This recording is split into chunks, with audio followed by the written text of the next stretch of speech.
So the first Mad Max never felt to me like a real apocalyptic movie.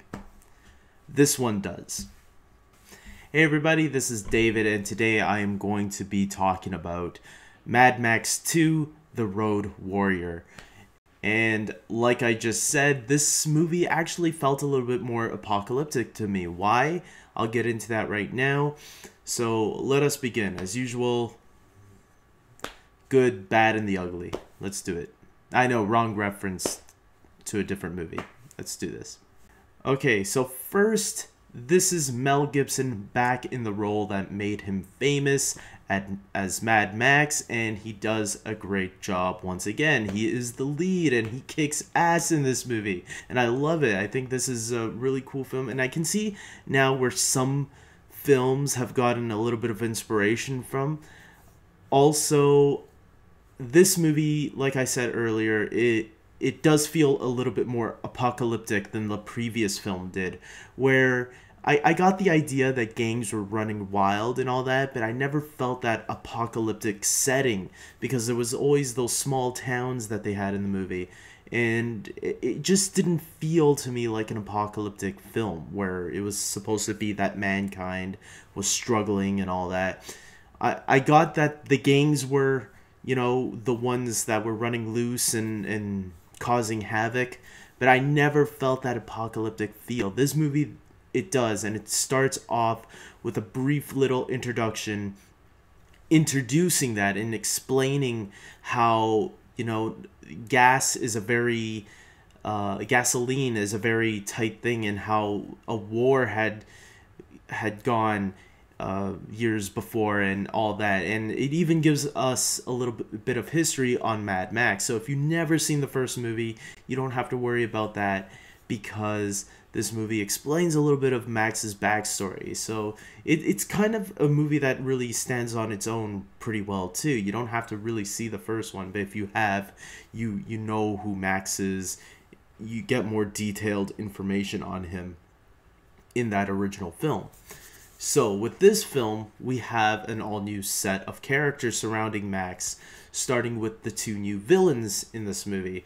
Wes, played by Vernon Wells, and the Humongous, who looks like a Jason Voorhees wannabe, you know, except more like if Jason Voorhees was a stripper, that's who the Humongous would be.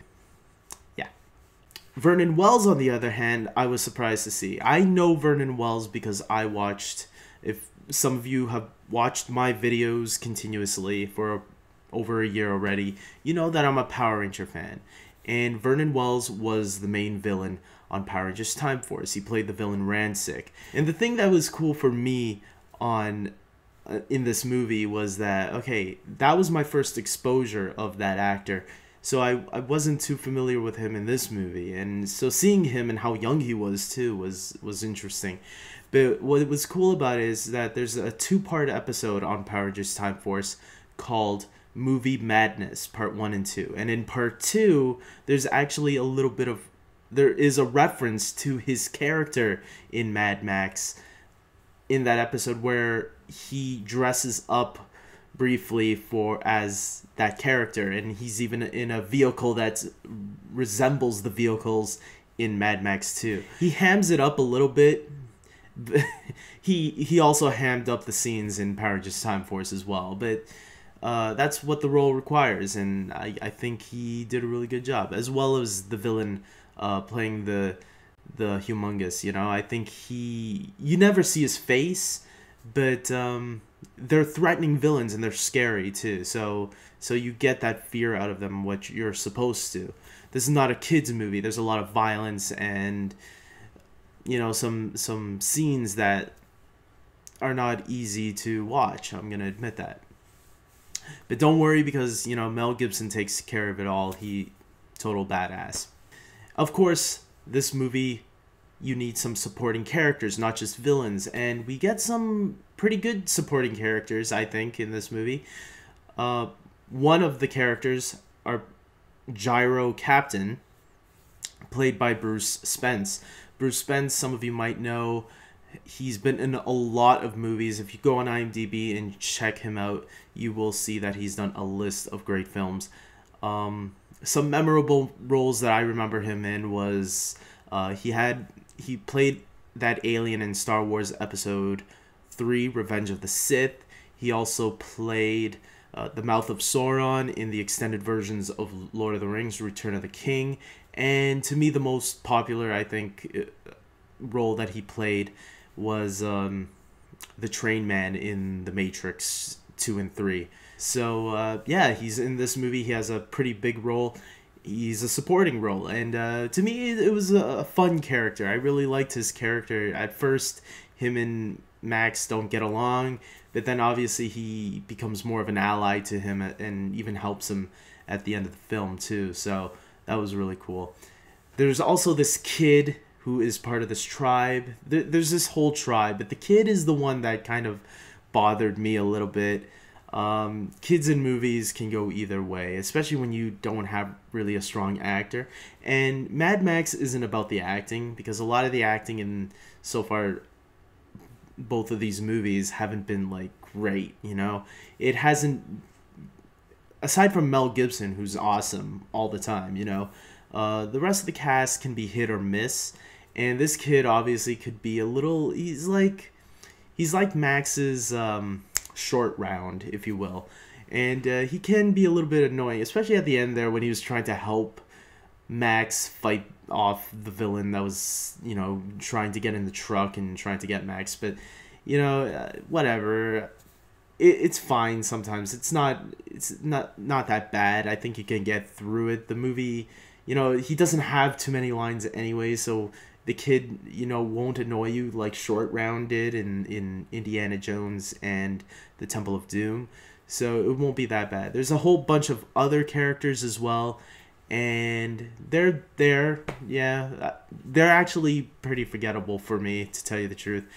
But they help serve the story that they are these people in the wastelands of this apocalyptic future, and they are trying to fight off this gang because this gang keeps harassing them, you know, and they just want to get out and live life and all that, because, you know, the future sucks.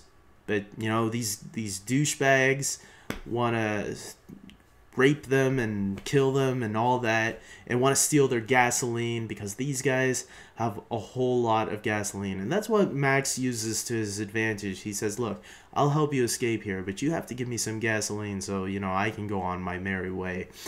And yeah, they agree to that, and Max helps them.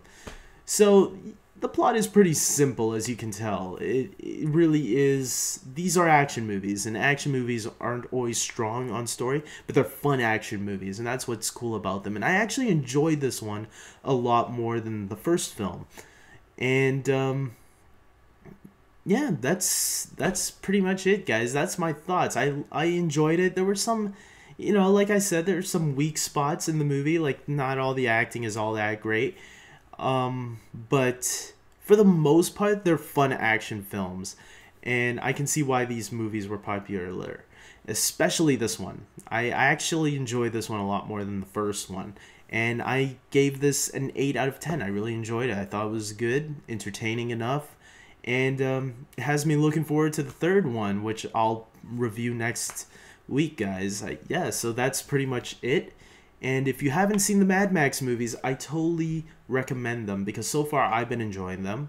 I thought the first one was good. I thought the second one was even better. So, yeah, I mean, some of this, obviously when you watch these action sequences, you can tell, like, movies have advanced today, but I still feel like you should respect what's come before, because with what those directors and writers and everybody in that time had to work with, it's pretty cool stuff, man. It still holds up. I think the action sequences in this one are actually even better than the first movie. I think they really raised up the stakes.